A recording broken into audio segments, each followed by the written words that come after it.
네, 감사합니다. 오늘 주의 몸된 귀한 교회에 부족한 사람이 와서 함께 교제하고 말씀을 나눌 수 있게 돼서 감사를 드립니다. 제가 지나간 2주간 동안에 저희 GMS 본부에서 실시하는 그 선교사 특별 그 훈련 기간이 있었는데 그때 제가 강의를 하기 위해서 한 2주간 들어와서 지나게 되었습니다.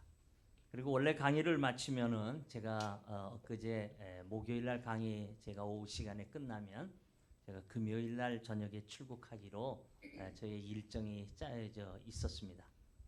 그런데 제가 떠나기 전에 우리 그 박현선 목사님께서 저에게 간단한 문자를 주셨는데 여기 교회 일정을 말씀하시면서 우리 이 성은교회가 근본에 그 필리핀에 선교팀이 가는데 그 선교팀에 앞서서 그 선교 학교도 있고 또 발대식도 있는데 목사님 혹 시간이 되시면은 오실 수 없느냐.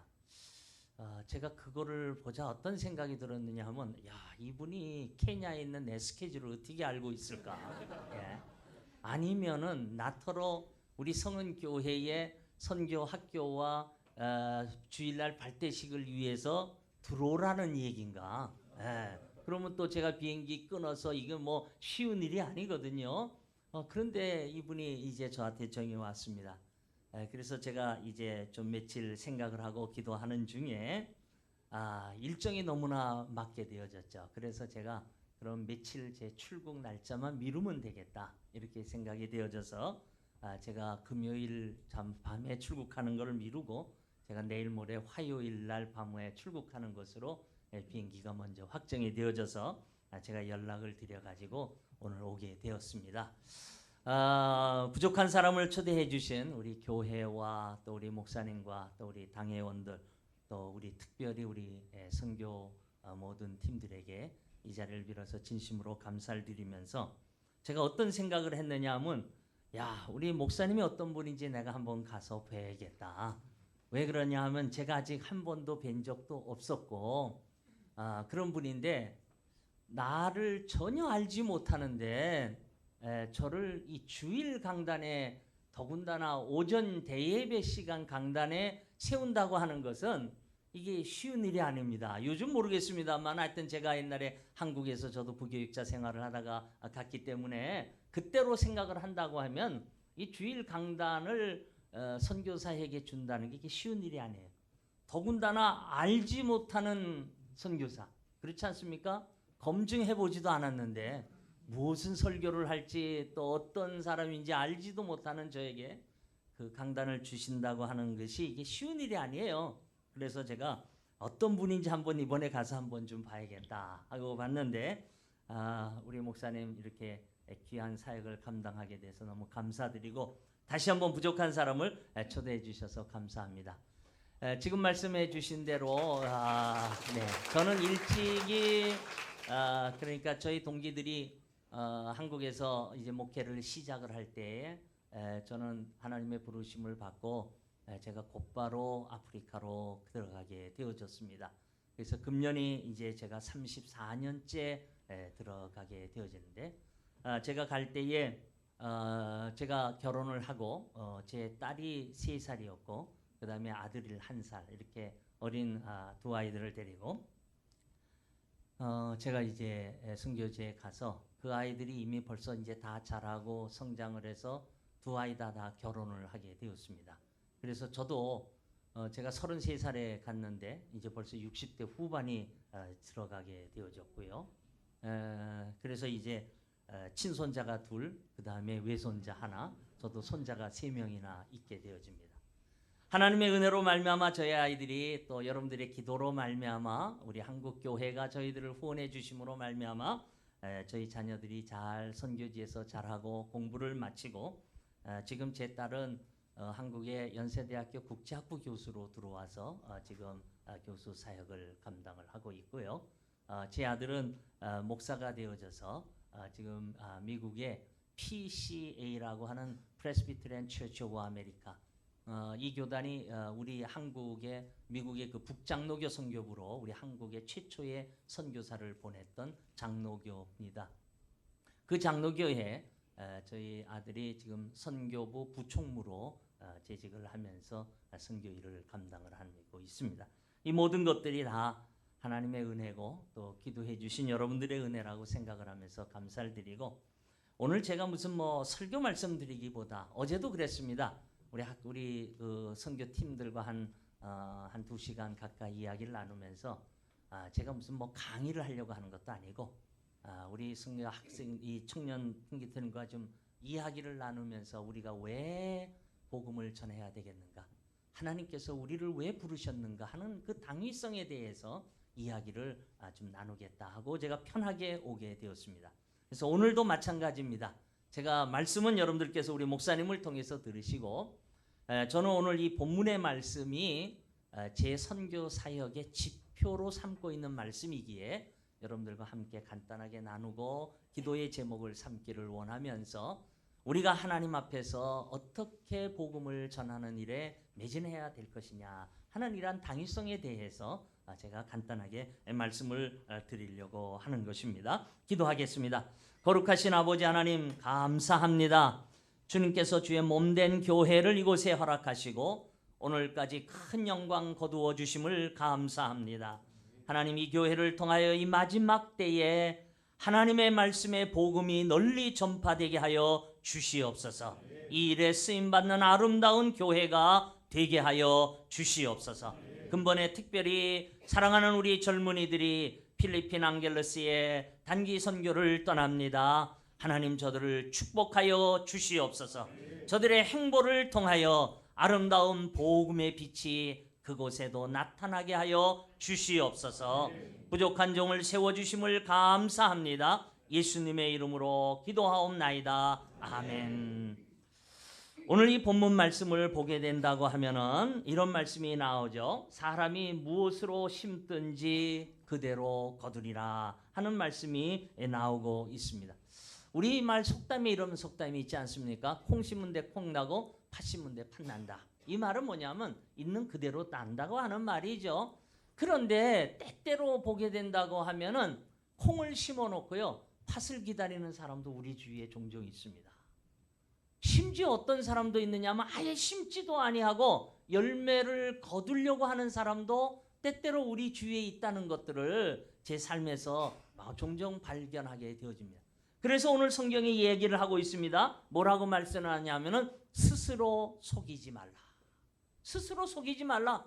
하나님은 업신여김을 받지 아니하시나니 스스로 속이지 말라. 우리 하나님은 결코 거짓말에 통하지 아니한다는 것이죠. 너희가 스스로 속이지 말라. 그러면서 하시는 말씀이 우리가 무엇으로 심든지 그대로 거두리라. 무엇으로 심든지 그대로 거두리라. 이렇게 말씀을 하고 있습니다. 이것은요, 자연의 법칙입니다.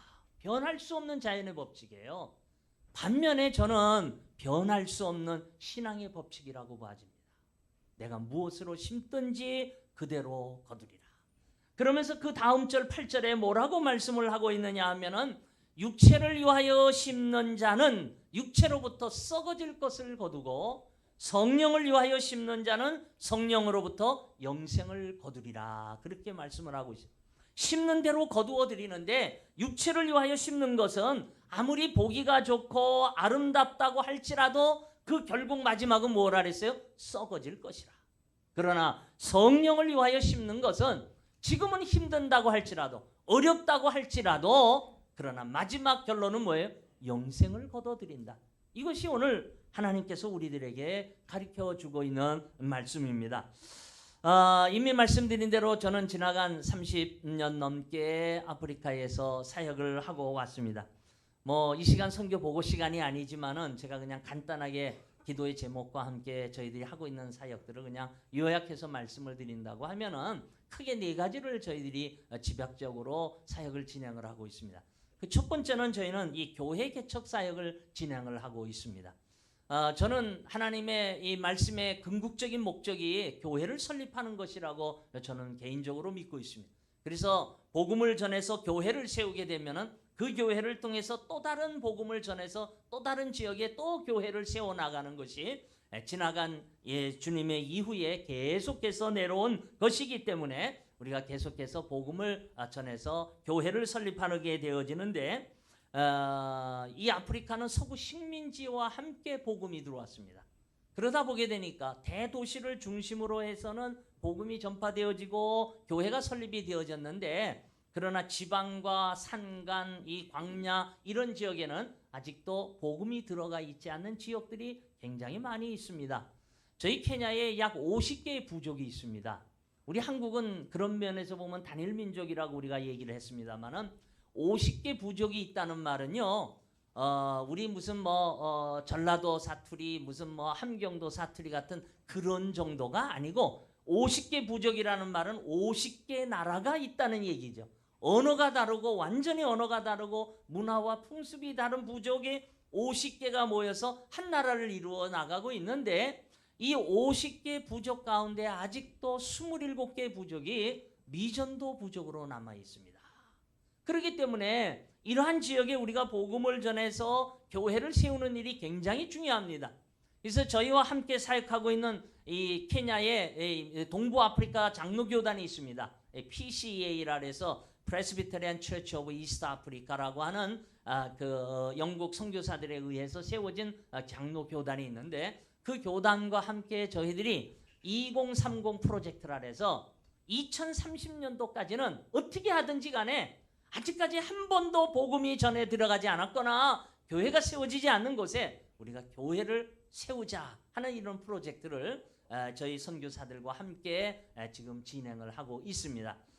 그래서 제가 지나간 30년 동안 교회를 20개를 개척을 하고 교회를 세우는 일이 하나님의 은혜 가운데 진행이 되어져 왔습니다. 그 다음에 두 번째로 이제 저희가 하는 것은 현지 지도자들을 양육하는 일입니다. 우리 선교사들은 언젠가는 그 나라를 떠나야 될 사람들이죠. 그렇기 때문에 저희들이 하고 있는 사역들을 이양을 해서 현지 목회자들이, 현지 교회 지도자들이 자기의 교회들을 세워나가는 것이 굉장히 중요합니다. 우리가 가서 그 나라의 언어를 배워가지고 그 나라 사람들하고 지나면서 설교를 하지만요, 이게 쉬운 일이 아니고요, 제대로 전달이 안 됩니다. 여러분들 한번 생각해 보십시오. 제가 이제 한국에서 군 생활을 제가 8군에서 군종부에서 제가 이제 하게 되었습니다. 그러면 이제 그 미국 군목과 함께 이제 한국 교회에 나가서 설교를 할 때 제가 이제 통역도 하고 할 때도 있고, 어떤 때는 뛰어난 군목이 있어가지고요 한국말로 설교를 하기도 합니다.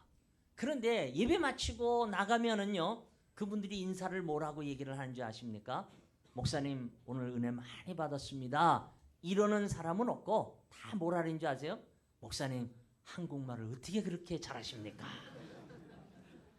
말씀의 은혜를 받은 건 생각이 없어. 말씀은 그냥 다 넘어가고 한국말만 하는 것만 기록해. 제가 그것이 생각났어요. 현지에서도 마찬가지예요. 제가 아무리 현지어를 배워가지고 설교를 해도 그 사람들, 여러분들 이 설교 말씀의 전달은요, 이게 감정이입이 돼야 되는 거예요. 그냥 말한다고 되는 게 아니잖아요, 여러분들. 우리가 근데 그게 없이 말씀 전달한다는 건 쉬운 일이 아닌 거예요.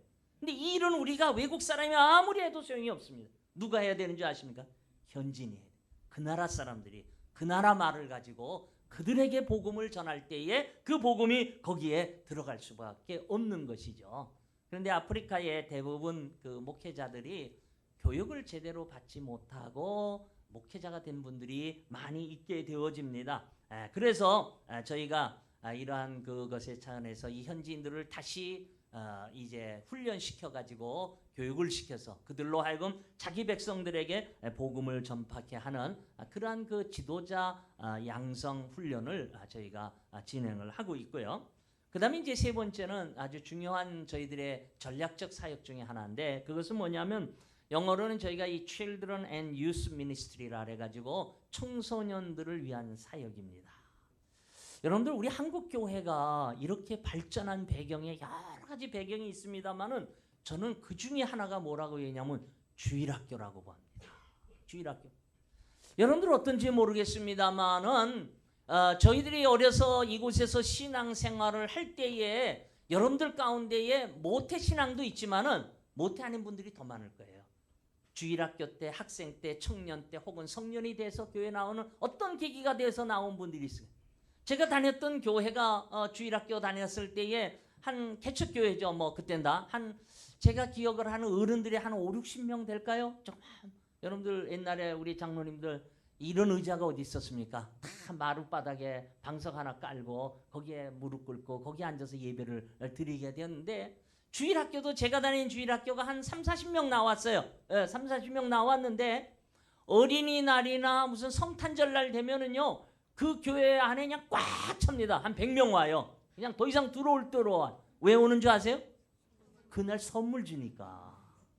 그냥 온 동네 애들이 그냥 다 오는 거예요. 막 선물이라 뭐 별거 있습니까? 어린이날 되면요 뭐 제가 받은 선물을 기억해 보니까 무슨 빵가 하도 배고프던 시절에서 그런지 교회에서 삼립빵 빵 주고 말입니다. 성탄절 때는 뭐 학용품 연필 뭐 이런 책받침 공책 이런 걸 선물로 줬는데 그거 받으려고 그냥 애들이 그냥 100명이 쫙 나왔다가 그 다음 주일날 되면 어떻게 되죠? 쫙 나가고 없어요. 그런데도 불구하고 한 1, 20명 남아 있습니다. 그러다 점점 해서 그 가운데에 공책하고 선물 받으러 나왔다가 예수 믿은 사람들이 있어요. 오늘날까지 신앙생활하면서 장로도 되고 목사도 되고 권사님도 된 분들이 아마 여러분들 가운데도 혹 어쩌면 있을지 모르겠어요. 다시 말씀드린다고 하면은 이 어린이들이라고 하는 것은 죄송합니다만 제가 영어로 잠깐 표현을 해서 이 soft stone이에요. 부드러운 마음에 부드러운 돌이. 그런데 이 어른들은 이미 hard stone. 이게 어른들한테 이게 복음 전하기가 쉬운 일이 아니에요. 어제 죄송한 표현을 제가 우리 그 정장로님이시죠? 정장로님한테 제가 썼어요. 이제 장로님 같은 분들은 이제 교회에서 별로 쓸모가 없는 사람이라 그랬어요.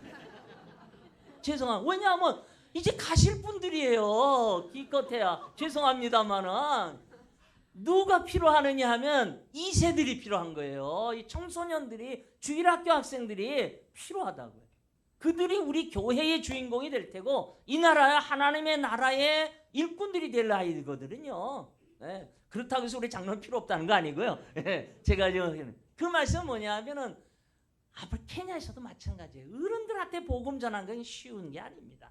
이미 벌써 다른 걸로 꽉 찾아가고 이게 그냥 닫혀져 있어요. 그래서 복음이 들어가진 않아요. 그러나 어린이들은 안 그런 거예요. 근데 그 어린이들한테 지금 복음을 전하고 그들을 교육시켜 놓으면 10년, 20년 후가 되면 그들이 그 나라의 지도자들이 되어질 아이들이에요. 그런데 다행히 어린이들이 많습니다. 어른들이 일부 다칩니다. 그러니까 보통 한 남자가 부인들을 4명 내지 5명 정도를 데리고 쌉니다. 많이 두는 사람은 10명도 있고 더 있어요. 능력에 따라서. 근데 평균적으로 제가 보니까 한 4명, 5명. 일부 다쳐요. 그 다음에 조혼입니다. 12살 되면은 성인식을 하거든요. 그래서 성인식을 하고 결혼을 하면은 15살 되면 이미 벌써 첫 아이들을 낳기 시작을 합니다. 그러면서 자녀를 낳으면은 평균적으로 한 부인이 평균 10명에서 15명 정도를 자녀를 낳습니다. 예. 뭐 그런데 여러분들 요새 젊은이 이 제 딸이 결혼은 일찍을 했는데 이게 뭐 한다고 뭐랄까 자녀를 안 낳아요. 그래서 제가 저희 집 사람한테 그냥 언언했습니다. 35살 넘어가면 안 된다. 자녀를 낳아. 그래가지고 간신히 35살에 아들을 하나 낳았어요. 벌써 지금 38이에요. 그래서 제가 이번에도 그랬습니다. 40대 지기 전에 하나를 더 낳아라. 하나 갖고는 안 된다. 했는데 지금 말씀드리는 뭐냐면 저희 할머님이 얘기 들어보니까 12살에 시집 오셨대. 이게 남의 나라 일이 아니야. 100세에 돌아가신 분인데 저희 할머니 100세에 돌아가셨는데 그 어른이 제가 어렸을 때 얘기할 때 보면 12살에 시집 와서 그분이 평생 며칠 낳았는 줄 아세요? 자녀를 13을 낳았어요. 한국도 옛날에 다 그런 거예요. 그런데 13을 낳았는데 다 죽고 우리 아버님 혼자 살았어요. 어려서 홍역으로 죽고 전쟁터에 죽고 뭐로 죽고도 죽고 해서 다 죽고 한 명 남았어요. 이게 제가 그걸 보고 우리 케냐에서 보니까 이 사람들이 이렇게 자녀를 많이 낳는데 유아 사망률이 많아요. 그러니까 죽을 놈 죽고 살 놈만 산단 말이에요. 그래도 부인이 네다섯 명이면은 애들이 많아지잖아요. 우리 교회 정도면 부인 한 다섯 명만 두면 꽉 차 그냥. 10명씩만 낳아보십시오. 그렇지 않습니까? 애들이 그냥 그 자리에 꽉 차. 그래서 이 아이들이 이렇게 많으니까 이 아이들을 우리가 교육을 시켜야 되는 거죠. 그래서 교회를 통해서 우리 한국의 어린이 선교원과 같은 교회를 만들어 가지고 거기에서 성경을 가리키고 그들에게 문자를 이 사람들에게 문자가 없습니다. 여러분들 아프리카 사람들은 말은 있는데 문자가 없습니다. 글이 없어요. 소리 나는 대로 쓰는 것뿐입니다. 예. 그래서 그들에게 이제 글을 가리키고 여러 가지 그러한 것을 통해서 우리가 이제 이 어린이 사역을 하고 있는 같이 동역하고 있는 우리 선교사님들과 함께 이 Children and Youth Ministry를 하고 있고요. 마지막으로는 미전도 부족 개발 사역을 하고 있습니다. 아까 말씀드린 대로 이 미전도 부족이라고 하는 것은 무엇을 미전도 부족이라냐면 복음이 전혀 들어가지 않았거나 복음이 전해졌다고 할지라도 너무 미약해서 자기들 스스로 교회를 세우고 성장해 나갈 수 없는 지역을 우리가 미전도 부족이라 이렇게 이제 선교학적으로 진행을 하고 있는데 아직도 케냐의 50개 부족 가운데 27개의 부족이 미전도 부족으로 나와 있습니다. 그래서 이 미전도 부족을 컨택하고 이들을 복음 안에서 받아들이게 하기 위해서는 여러 가지 방법들이 많이 필요합니다. 그래서 이제 그 저희 팀원 중에 장로님 한 분이 계신데 이분은 전주 애양원 저 전남에 있는 애양원에 거기에서 그 의족을 평생 하셨던 분인데 그분이 이제 은퇴하시고 저희 케냐의 평신도 선교사로 오셔서 이제 의족 의수들을 마련해 줍니다. 그런데 그런 사람들을 이제 의족 의수를 함으로 인해서 복음의 접촉점을 찾게 하고 그 다음에는 또 아프리카에서는 물이 생명처럼 귀합니다.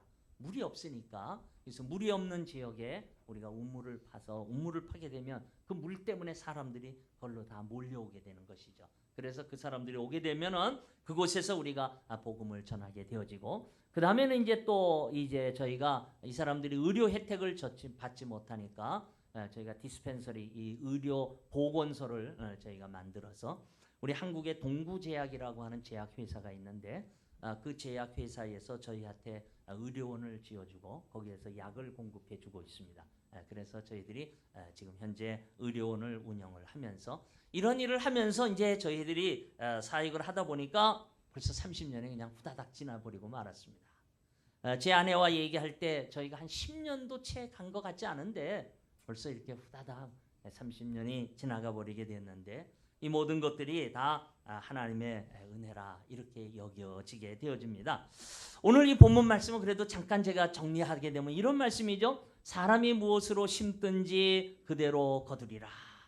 그래서 그 심어서 열매를 거두리기 위해서는 중요한 법칙이 오늘 이 본문 말씀에 세 가지가 기록이 되어져 있습니다. 여기 말씀해 보게 된다고 하면 9절 말씀이죠. 우리가 선을 행하되 낙심하지 말지니 포기하지 아니하면 때가 이름에 거두리라. 때가 이름에 거두드리는데 원리가 있는 것입니다. 어떻게 돼야 원리를 거둬들일 수 있느냐? 그 첫째가 오늘 본문에 보니까 낙심하지 말지니 그렇게 나옵니다. 낙심하지 말지니. 우리말 성경에 낙심하지 말지니라 있습니다. 이 영어 성경에 보면은 do not worry라고 하는 말을 썼는데 제가 볼 때 이게 더 정확한 표현인 것 같아요. 이 낙심하지 말지니 하는 이 말의 본 말의 뜻은 어떤 뜻이냐면 이겁니다. 어떤 거냐면 짜증내지 말고 억지로 하지 말라. 하긴 하는데 짜증. 교회 중 그렇지 않습니까요? 주일학교 뭘 시켜서 하긴 해요. 그런데 그냥 짜증낸단 말이에요. 성가대도 마찬가지고요. 그런 것들을 보게. 또 어떤 표현이냐면 이런 겁니다. 하긴 하는데 이게 될까? 이거 진짜 이루어질 수 있을까? 염려하고 근심하는 마음. 그 무슨 마음인지 알겠죠? 이거를 좀 제가 만일 이 성경을 좀 다르게 표현한다고 하면은 낙심하지 말지는 보다도는 오히려 뭐랄까요? 억지로 하지 말지니. 그런 말이 더 표현하에 어울리겠죠. 그래야 된다는 거예요. 교회 일에 하는 데 있어서 우리가 억지로 해서는 안 되는 거거든요. 우리 교회 일은요, 하나님의 일은요, 기쁨으로 해야 돼. 여러분들 우리 크리스찬의 삶은 기쁨의 삶이 되어져야 됩니다. 환경의 문제가 되는 게 아니에요. 경제적인 거에 돈의 문제가 되는 게 아닙니다. 여러분들 우리 크리스찬의 삶은 모든 삶에 있어서 기뻐하는 삶이 되어져요. 그래서 바울이 이거를 강조하지 않습니까? 기뻐하라. 내가 다시 말하노니 기뻐하라. 항상 기뻐하라. 이것이 너희를 향하신 하나님의 뜻입니다. 기뻐하라는 기뻐. 네? 여러분들 좀 신앙생활 하는데 좀 기뻐하십시오. 오늘 또 주일이야? 이러지 말고 주일이 기뻐하는 주일이 되세요. 여러분들 다 피곤하시죠? 제가 볼 때 힘드시죠? 사업들 하시고 장사들 하시고 뭐 놀고 있는 사람이 어디 있습니까? 그래도 기쁨으로 교회에 나와서 여러분들 봉사하시기 바랍니다. 하나님이 이걸 원하시는 거예요. 억지로 하는 게 아니라고 하는 것이죠. 하나님의 뜻대로 하나님 앞에 기쁨의 삶을 살 때에 하나님께서 그 안에 역사하시는 줄 믿습니다. 그 다음에 두 번째는 뭐라고 표현했느냐 하면은 포기하지 아니하면 그랬어요. 영어로 do not give up. 포기하지 않으면. 내가 하는 일이 힘들고 열매가 없다고 할지라도 포기하지 아니하고 참고 견디며 나가게 된다고 하면은 어떤 일이 벌어지죠? 열매가 맺힌다. 포기하지 않아. 열매가 맺힌다. 그러면서 마지막으로 얘기를 합니다. 때가 이름에 거두리라. 여기에서 이 때라는 말이 많은 사람들이 제가 볼 때 여기에서 실패하는 것 같아요. 우리 선교사들도 여기에서 실패하는 것 같아요. 때가 이름에 거두리라. 이 때는 어떤 때인 줄 아십니까? 제가 자꾸 영어 표현을 해서 죄송합니다만 이제 제가 아무래도 준비를 하다 보니까 그래서 그랬는데 이 때라고 하는 말은 뭐냐면 여기에 쓴 이 영어 단어는 이 proper time이라는 말입니다. 이 proper time이라는 말은 뭐냐면요. 어떤 것이냐 하면 이런 겁니다. 이미 계획이 되어진 때, 정해놓은 때를 얘기하는 거예요. 그 시간. 우리가 지금 필리핀 단기 선교를 8월 4일 날 가기로 한 때가 있어요. 시간이 있죠. 이미 결정되어진 때예요. 그 시간이란 말이에요. 그걸 말하고 있어요. 다시 말씀드린다면 하나님께서 만들어 놓으신 때가 있어요. 시간이 있어요. 하나님의 때가 있다고 하는 그 때인데 그 때를 내가 선정해버리면 안 된다는 거예요. 그러다 보게 되니까 우리 선교사들도 내가 선정해 놓고 그거를 위해서 뭘 하다 보니까 힘들어지고 좌절하고 때때로 어려움이 겪여서 포기할 때가 많아지는 거예요. 교회도 저는 마찬가지라고. 우리의 신앙생활도 마찬가지는 내 때가 아니라 누구의 때죠? 하나님의 때. 하나님의 때가 된다고 하면은 그러면 분명히 뭐라 그랬습니까? 거두리라. 있는 대로 거두리라. 여러분들 우리 한국 교회가 지금 이렇게 나오기까지 얼마가 갔는 줄 아세요? 100년이 넘게 갔습니다. 100년이 넘게 갔습니다. 100년이 넘게 갔습니다. 어제도 우리 학생들하고 얘기를 하면서 제가 우리 학생들한테 주문을 했습니다. 우리 청년들한테. 제가 한국에 오면은요, 올 때마다 제가 꼭 빠지지 않고 한 군데 들리는 데가 있습니다. 가까운 합정동에 가시면은 양화진이라고 하는 곳에 거기 외국인들 묘가 있습니다. 거기 한 500구 정도가 묘가 있는데 그 중에 절반이 선교사들의 묘입니다. 1900년대에 한국에 와가지고 복음을 전하다가 죽은 선교사들의 묘가 거기 묻혀져 있습니다. 거기 가시면은 1884년도에 우리 한국이 처음으로 개신교 선교사를 받아들인 것이 1884년도인데요. 84년도에 언더우드와 아펜셀라 목사가 우리 한국 땅에 첫 복음을 들고 옵니다. 아펜셀라 목사는 감리교 선교사고요. 언더우드 목사는 미국 북장로교에서 파송한 장로교 선교사입니다. 그런데 거기에 가보시면은 지금 언더우드 선교사의 묘가 그 양화진에 있습니다. 거기에 3대가 묻혀 있어요. 첫 번째 증조 할아버지 언더우드, 그 다음에 아버지 언더우드, 그 밑에 손자 언더우드 3대가 묘가 양화진에 있어요. 그리고 거기에 여러 선교사들의 묘들이 많이 있습니다. 저는 갈 때마다 그 묘들을 이렇게 쭉 돌아보면 묘지의 명들도 재밌는 일들이 많이 있습니다. 어떤 선교사의 묘에 보면은 이렇게 후대가 기록을 해놨어요. 뭐라고 나왔느냐 하면 한국 사람보다 한국인을 더 사랑한 선교사. 이런 표현까지 있는 것을 보게 됩니다. 그 다음에 그 옆에 언더우드 선교사 묘지 옆에 조그마한 그 비석만 있는 것들이 한 3, 4개가 있어요. 근데 그걸 이렇게 쳐다보면 어떤 거냐 하면 선교사의 자녀들이 다 죽은 아이들이. 근데 거기에는 1년, 2년 살다가 죽은 아이도 있지만 어떤 아이는 아예 날짜가 하나밖에 없어요. 그 뭐 태어나자마자 죽은 아이들이죠. 그런 아이들이 거기에 쭉 있습니다. 어제도 그랬습니다만은 우리 청년들이 단기 선교 가기 전에 한 번쯤 거기 가서 그 선교사들의 한번 무덤을 바라보고 좀 다시 한번 마음가짐을 하는, 짧으면 뭐 금방 1시간이면 다 끝나지 않겠습니까? 그런 제가 주문을 했습니다만은 제가 그곳에 가면 꼭 2가지를 질문을 합니다. 첫 번째 질문이 뭐냐면 스스로, 하나님, 이들이 왜 여기에 왔을까요? 이 사람들이 왜 한국에 왔을까? 여러분들 궁금하지 않으세요? 저만 궁금한지 모르겠습니다. 왜 한국에 저 사람들이 왔을까? 돈을 벌러 왔을까? 뭐 하러 왔을까? 우리를 식민지 삼기 위해서 왔을까? 아니잖아요. 2번째 제 질문이 있어요. 근데 저 사람들이 한국에 와서 왜 죽었을까요? 자기 나라 가서 죽지 않고 왜 죽었을까요? 그렇지 않습니까? 제가 선교사로 갈 때 저를 파송한 그때 선교국장인데, 선교국장이 이 파송식을 주대를 하면서 뭐라고 얘기를 하느냐 하면은 가서 뼈를 묻으라 그러더라고요. 그 말은 뭐냐면 죽으라는 거예요. 오지 말라는 거예요. 지금은 그렇죠? 근데 그 각오가 이제 과거의 선교사들의 그겁니다만은 왜 거기에 묻혔을까? 왜 거기에 이들에 있을까? 무엇 때문에 왔을까요?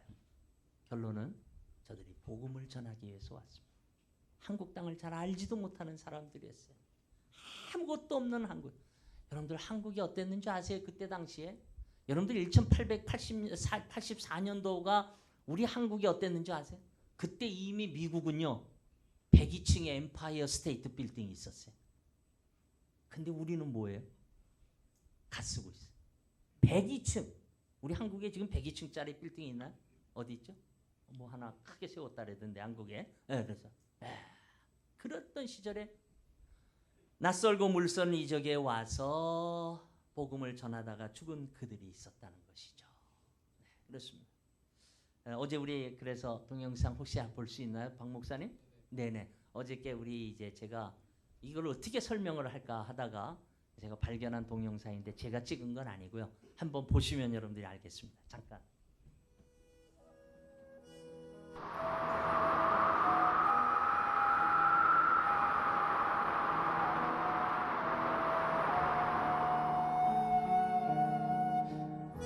주여, 지금은 아무것도 보이지 않습니다.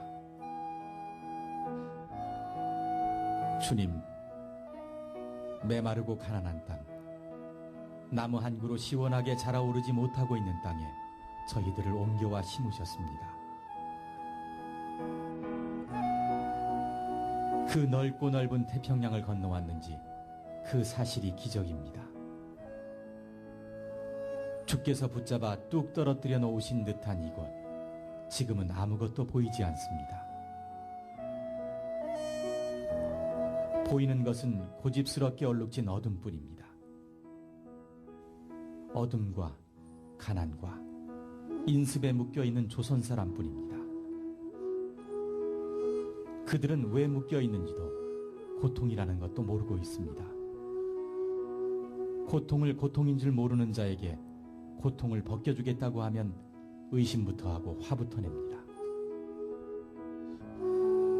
조선 남자들의 속셈이 보이지 않습니다.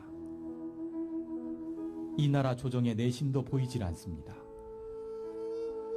가마를 타고 다니는 여자들을 영영 볼 기회가 없으면 어쩌나 합니다. 조선의 마음이 보이지 않습니다. 그리고 저희가 해야 할 일이 보이지 않습니다.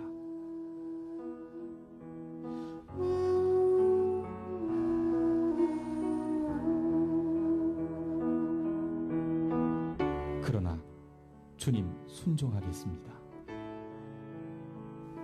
겸손하게 순종할 때 주께서 일을 시작하시고 그 하시는 일을 우리들의 영적인 눈이 볼 수 있는 날이 있을 줄 믿나이다. 믿음은 바라는 것들의 실상이요 보지 못하는 것들의 증거니라고 하신 말씀에 따라 조선의 믿음의 앞날을 볼 수 있게 될 것을 믿습니다. 지금은 우리가 황무지 위에 맨손으로 서 있는 것 같사오니 지금은 우리가 서양 귀신 양귀자라고 손가락질 받고 있사오나 저희들이 우리 영혼과 하나인 것을 깨닫고 하늘나라의 한 백성 한 자녀임을 알고 눈물로 기뻐할 날이 있음을 믿나이다. 지금은 예배드릴 예배당도 없고 학교도 없고 그저 경계의 의심과 멸시와 천대함이 가득한 곳이지만 이곳이 머지않아 은총의 땅이 되리라는 것을 믿습니다.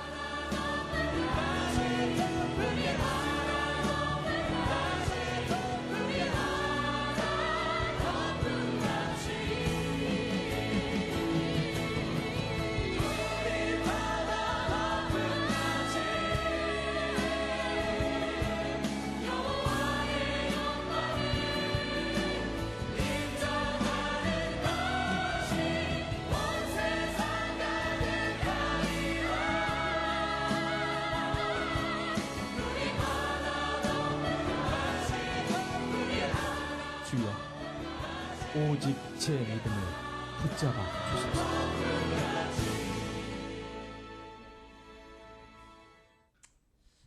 저는 이 영상 볼 때마다 상당히 감동적입니다. 여러분들 어떻게 보셨습니까? 100여 년, 150년 전에 우리 한국이 저랬어요. 지금 우리가 조금 잘 산다고 지금 우리가 이게 뭐 나타낼 게 사실 별거 없습니다. 150년 전에 선교사들의 눈을 볼 때 정말로 여기가 황무지였었습니다.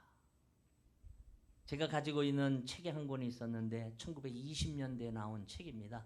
세계 선교의 발달이라고 케인이라고 하는 사람이 쓴 책인데 침례교 선교사가 썼습니다. 그 책의 한국 편을 보니까 뭐라고 표현되어 있느냐면 한국은 질병, 콜레라, 장티푸스가 창궐하는 나라로 해마다 콜레라로 인하여 수십만 명이 죽어가고 있다. 이렇게 써져 있는 나라가 우리 한국이었었습니다. 이게 한국이었어요. 저들이 그러나 우리에게 복음을 전함으로 오늘 우리 한국 교회가 살아났고 또 우리 교회를 통해서 여러분들 우리 이 나라가 살아난 줄 저는 믿습니다. 말씀을 맺으면서 제가 이야기를 하나 하고 마치려고 합니다. 제가 그 신학교 다닐 때 충신도서관에 가면 역대 그 교장들의 사진이 쭉 걸려 있습니다. 우리 제 목사님 공부하실 때 있는지 없는지 모르겠습니다만은 하여튼 제가 다닐 때 도서관에 가면 역대 교장들 사진이 쭉 걸려 있는데 제 1대 교장이 마포 사멸이라는 사무엘 마펫 미국 선교사죠. 장로교 선교사. 그분이 제 1대 평양신학교 교장을 했어요. 그 다음에 제 2대 교장이 한국 이름으로 감부열이라는 선교사고요. 영어 이름으로는 캠벨이라는 선교사고요. 3대부터 박형영 박사, 박윤선 박사 이러고 한국 분들이 이제 신학교 교장을 하게 되어지는데 그 2대 교장이었던 감부열 선교사님이 1900년대 한국에 와서 사역을 하다가 우리 한국에서 자녀를 낳았습니다. 그리고 그 이름을 캠벨 주니어라고 이름을 붙였죠. 미국 사람들은 자기 이름 밑에 주니어라고 이래서 이름을 붙이게 되는데 그래서 이 캠벨 주니어가 우리 한국에서 어린 시절을 보내고요. 미국으로 돌아가서 미국에서 칼빈 신학교에서 공부를 하고요. 목사가 된 다음에 우리 케냐의 선교사로 나왔어요. 제가 33년 전에 들어갈 때에 그분이 70세가 넘으셔서 은퇴해가지고 이제 떠나가는 그 해니까 지금으로 치면 100년 전이죠. 이분이 우리 케냐의 아프리카 선교사로 왔어요. 그래서 이제 그분이 고향이 한국이에요. 태어났으니까. 그리고 우리 한국 선교사들이 이제 저를 비롯해서 이제 딱 4명이 있었던 그 시절인데 이분이 이제 미국으로 은퇴해서 돌아가시니까 저희 집에서 이제 그 저녁 식사를 초대를 했습니다. 그래서 한식을 좀 있는 대로 차려가지고 그분하고 저녁을 다 먹었어요. 먹고 옛날 얘기도 하고 다 지난 다음에 이제 마지막 차 한 잔을 마시고 있는데 이분이 이 차를 마시다 말고 저희들을 물끄러미 쳐다보는 거예요. 한참 쳐다보더니 눈물을 쫙 흘리시는 거예요. 그러면서 그분이 이렇게 얘기를 합니다. 내가 여러분들을 보니, 우리 한국 선교사 4명, 내가 여러분들을 보니 하나님의 역사가 어떻게 이루어졌는지 이제 깨닫습니다. 자기 아버지가 그렇게 유명한 선교사가 아니래.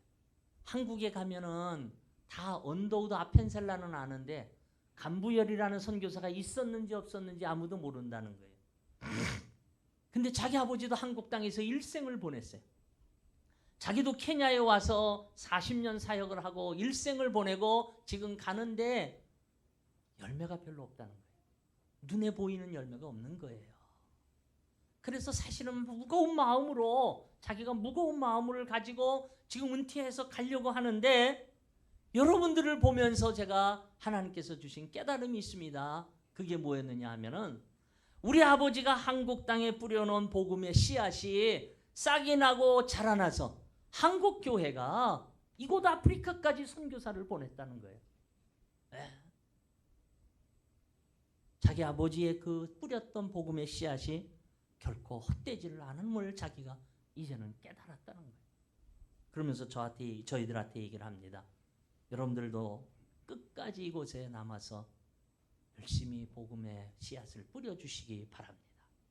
이제 저는 막 선교지에 들어간 30대 초반의 초년생이에요.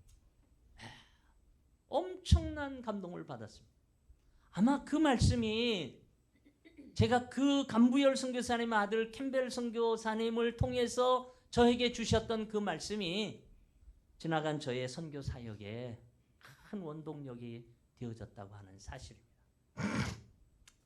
사랑하는 성도님 여러분, 때가 되면 거둬드립니다.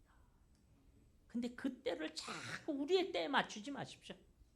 여러분들, 우리는 복음의 빚진 자들이에요. 얼만큼 빚졌는지 아세요, 여러분들? 내가 만일 우리 목사님한테 제가 돈 100만 원을 빌렸다고 하면은 저는 빚진 사람이에요. 그러면 이 빚을 갚으려면 어떻게 해야 되느냐? 내가 돈 100만 원을 준비해서 우리 목사님한테 드리면 빚을 갚는 거예요. 그런데 복음의 빚은 그렇지 않습니다. 우리가 미국을 통해서, 서구를 통해서 복음을 받아들였으면 우리가 이 빚진 복음을 아직도 복음을 듣지 못한 사람에게 전하는 게 복음의 빚진 자예요. 그런데 오늘 우리 한국 교회가 이 빚진 자의 감당을 하지 않고 있어요. 교회가 발전하고 재정이 풍부하니까 그걸 가지고 우리가 복음 전하는 일보다 우리가 쓰는 일이 너무 많아졌어요. 이걸 좀 세상 말로 표현하면요, 내 돈을 빌려가 가지고 나는 가난하게 지금 먹을 것이, 내 자식들은 먹을 것이 없어서 못 먹고 있는데 자기들은 떵떵거리면서 살고 있는 거예요. 남의 돈 가지고. 이거와 똑같은 거가 되어지죠. 이제라도 늦지 않았습니다. 저는 오늘 우리 한국 교회가 다시 한번 깨닫고, 저는 저 언더우드 선교사님의 저 기도문이 저희의 기도.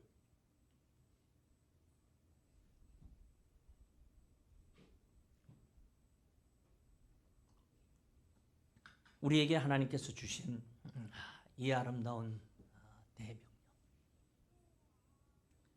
비록 우리가 교회가 작다고 할지라도 저는 그게 문제가 되는 게 아니라고 봅니다.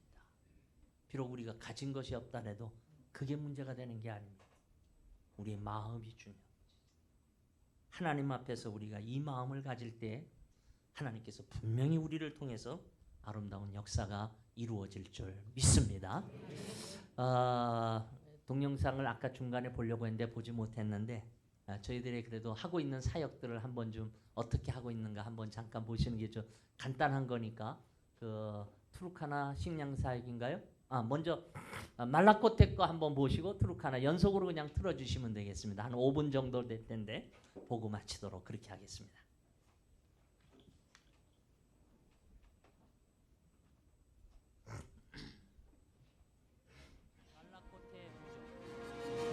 이 말라코테 부족은 하나강 동쪽 유역을 따라 살고 있는 소수 부족 중 하나로서 바나나잎과 야자수잎으로 엮은 움막집을 짓고 살고 있습니다. 우리는 이 말라코테 거주 지역 중 칼레오 지역을 지난 3년 동안 탐방하면서 복음 전파의 접촉점을 시도했습니다. 말라코테 부족들이 거주하는 지역 중 이 탈레오 지역은 내륙 깊은 곳에 위치한 지역으로서 그동안 지리적 여건으로 인하여 외부 세계와의 단절된 생활을 하는 지역이었습니다. 저희가 이 지역을 들어가는데 무성하게 자란 가시나무와 자동차가 통과할 수 없는 길로 인해 많은 어려움이 있었으나 저희 복음 전도자의 발길은 계속되었습니다. 이 결과로 지난해부터는 어린이 선교원의 유치원을 시작하게 되었습니다.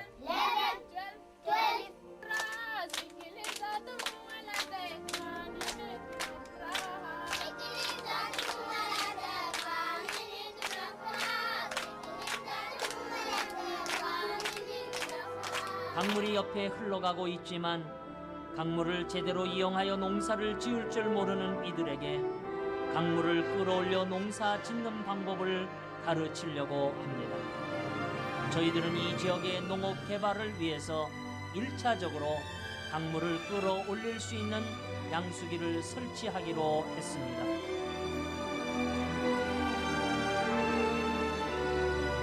오늘 저희는 이곳 주민들에게 양수기를 가지고 와서 이 양수기의 사용 방법을 가르치고 있습니다.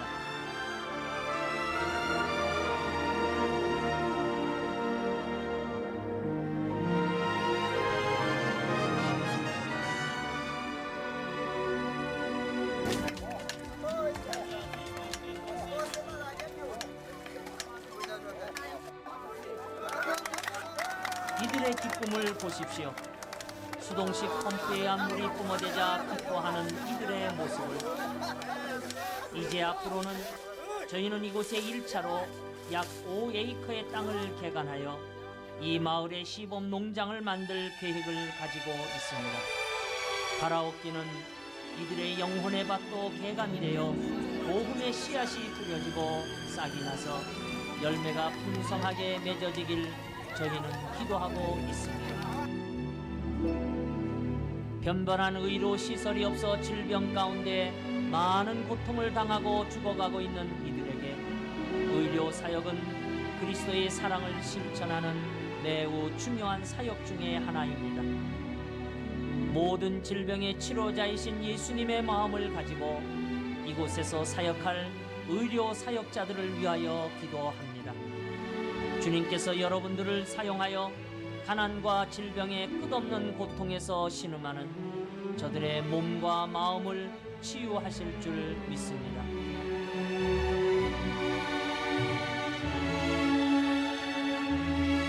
In the Eden area, there is one beautiful tree there. 오늘 저희는 처음으로 이들에게 복음을 제시했습니다. 강경파 무슬림 때문에 그동안 현지 복음 전도자들이 두려움을 갖고 복음을 전하지 못했던 곳입니다. 전하는 자가 없이 어찌 들으리요? 바로 여기가 그렇습니다. 지금까지 수백 년 동안 무슬림들로서 살아온 이들에게 생명의 복음의 소식은 저들의 영혼을 살리는 소식입니다. 이 부족의 복음화를 위해 여러분들의 기도가 절대적으로 필요합니다.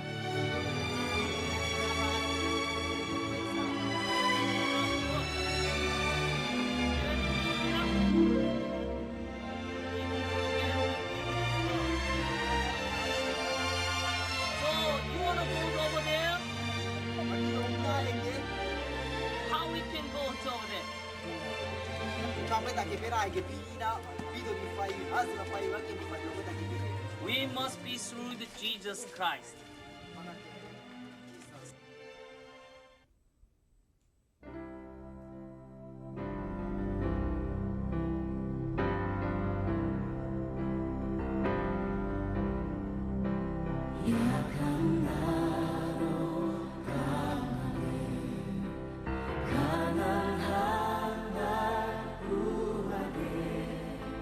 눈먼 날 볼 수 있게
부족 사역에 관한 여러 군데인데 투르카나 부족은 이제 저희 케냐에서도 미전도 절대 부족 중에 하나인데 보시면은 특징이 하나 있다면은 목걸이를 많이 하고 있죠. 예. 저 사람들은 미인이 되기 위해서는 목걸이를 많이 해서 목이 길어야 됩니다. 예. 많이 나가는 무게가 한 10kg 정도씩 돼요. 목에. 한번 생각해 보세요. 저 뜨거운 태양볕에 그 먼지에다가 저 목걸이를 빼지 않습니다. 평생 저러고 이제 저게 가능한 것은 어렸을 때부터 이제 해나가니까 어른이 돼서도 이제 하게 되죠. 어떤 부족은 또 귀를 뚫어서 하는 부족, 뭐 여러 특징들이 많이 있습니다만은 제가 이제 그 첫 번째 가서 처음에 사역을 한 부족이 마사이 부족이었는데 주일날 교회를 가서 설교를 하고 나오니까 어떤 마사이 여인이 저한테 좀 머리가 좀 아파가지고 기도를 해달라 그러더라고요. 거기서 우리도 이제 기도를 하기 위해서 이제 나와서 보니까 기도하려고 이렇게 봤는데 손을 얹어서 머리를 아프다니 기도하려고 봤더니 이 머리 위에다가 소똥으로 십자가를 쫙 만들어 갖고 붙여 갖고 나왔더라고요. 이제 이 사람들의 원래 전통적으로 그 소똥에 대한 효염이 있습니다. 뭐 상처난 데도 바르기도 하고 집 짓는 데도 하고 그러는데 예수를 믿었어요. 그래서 이제 예수를 믿었는데 그래도 하도 머리가 아프니까 어떻게 했냐면 소똥의 효염도 낫고 기도도 받고 그러면 빨리 낫겠다 생각을 해갖고 머리 위에다가 소똥으로 십자가를 붙여갖고 나왔더라고요. 그래서 이제 제가 케냐에서 첫 번째 그 받은 뭐랄까요? 어떤 그 문화적 컬처럴 셔이라고 할까요? 그런 것 중에 하나가 되어지게 되었습니다.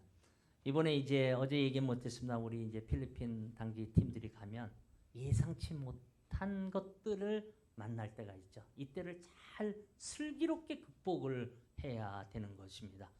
우리 입장에서 이건 안 돼 하지 아니어도 되고 이걸 어떻게 좋아해서 그들로 하여금 복음의 접촉점을 갖게 하느냐가 굉장히 중요하죠.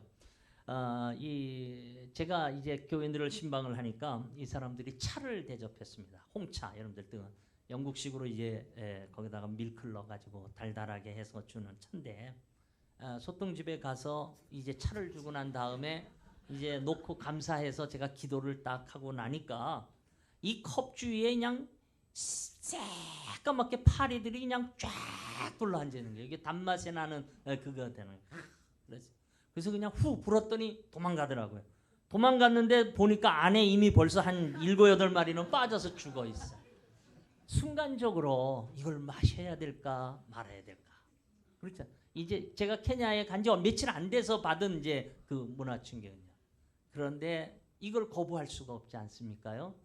지금 같으면 뭐 해결하는 방법이 많이 있어요. 그런데 그때는 그래서 할 수 없이 이빨로 이렇게 그 건더기는 건져 먹을 수 없으니까 긁어가면서 먹었던 것이 이제 제가 선교사에게 천연병으로 시작을 하게 됐죠. 우리 팀들 가서 원치 아니하는 급박한 상황에 만났더라도 하나님께서 주시는 지혜로 잘 극복하고 좋은 결과를 얻고 돌아올 수 있는 이번 우리 선교팀들이 되기를 주의 이름으로 축원합니다. 기도하겠습니다. 하나님 감사합니다. 오늘 부족한 종이 주님의 민귀한 교회에 특별히 우리 선교팀의 발대식을 위한 이 귀한 예배에 와서 말씀을 나누며 기도할 수 있는 은혜를 주심을 감사합니다. 주의 몸된 교회를 통한 하나님의 아름다운 뜻들이 일어나게 하시고 열매 맺게 하여 주시옵소서. 예수님의 이름으로 기도하옵나이다. 아멘.